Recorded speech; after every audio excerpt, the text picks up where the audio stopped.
So today we're going to be replacing something that's been giving me a lot of headache. Quick flex. What we got to replace today is struts in the rear because those things are dead. These are going to get replaced. We got springs. These are ST suspension. I don't know who they're made by. It's some branded company. I'll leave it right there. Since these are more compressed springs and they're shorter, I gotta use these little adjusters, so that's cool. And what I'm most happy about today is I get to install these Megan control arms in the rear.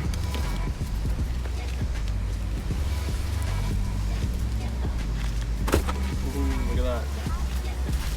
Look at the color.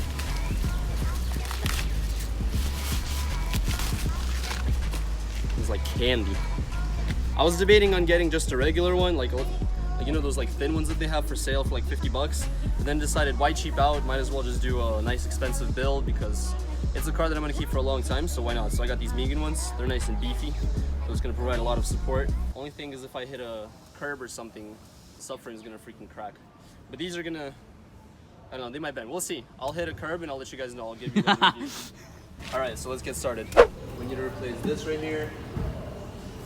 This junk, when you look on the right side, when you look on the left side when the car's on the ground, the right side sits way lower than the left side. Bolt it from the top, and this drops down, but we can't unbolt both of them at the same time because if you unbolt both of them, our little strut bar is gonna fly out, so we gotta do one at a time. You need to lower the car, we'll get started.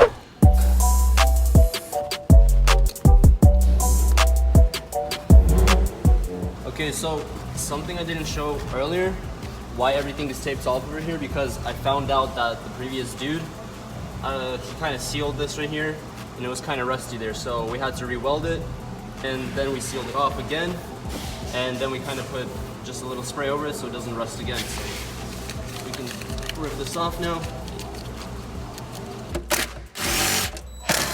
Alright, so this side's gonna go in now. I don't think there's a difference between these two, which one's left, which one's right, so I'm just gonna go ahead and stick it in and hope for the best. All right, so we got the new strut in, as well as the new spring, and we already adjusted everything over there, wrote it all down. So here's what we're working with here. You can see this whole thing's just like blasted with oil, so this thing's definitely a goner. So this thing's up next, and then as soon as we're done with that, we can finally put on those Megan control arms.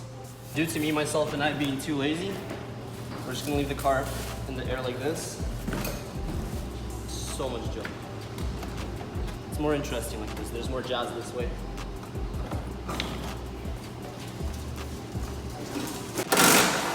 And here we got the other side in. It's all sitting nice and good. It's not bolted up yet, so it's sitting a little low, but that's okay. The other strut, this thing is just dead. Like if you look at it, look at this junk. That's like no effort. So this is the right height now. Not much has changed. I didn't want to lower it. It's still a daily driver, so we're gonna keep it like this. I mean, plus the springs are gonna settle, and it's gonna sit about right here. It's not a bad right height. I think this is where I'm gonna keep it. That's perfect. Plus the front up there is also, it's not lowered, and it sits a little like a mid height, so I think this is perfect. All right, so I got starting bolts in this, and it goes all the way up to here.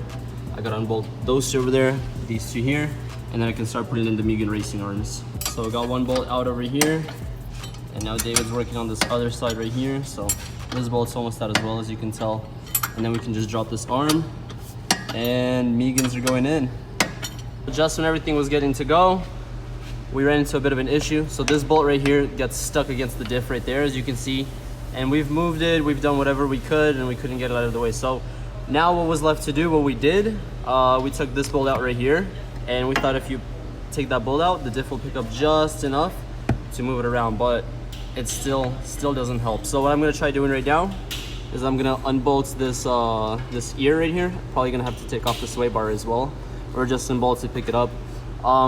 And that's probably gonna give me just enough clearance or just enough movement to take this bolt out, because it's already showing the thread and it's just right there, because this whole arm already moves and the bolt moves with it. It's just hitting right now against the diff, but this junk moves already. So I'll update. I got both of these ears off, and that helped me wiggle the differential just enough for me to take off this other arm. And so what do we have here? We have this first control arm, or whatever you want to call it, and then we have the second one. This one we kind of moved around a little bit, and I'm actually going to set the camber a little further out so that the bottom of the wheel sticks out on the ground, because if you pay attention to this wheel right here, this has just been eaten up. I got the Mingan control arms in, struts are in, everything is good.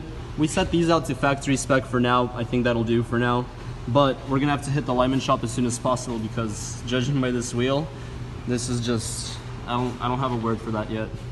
As for now, what we have left to do is just to put this wheel on and put it on the ground, obviously, and we're good to go.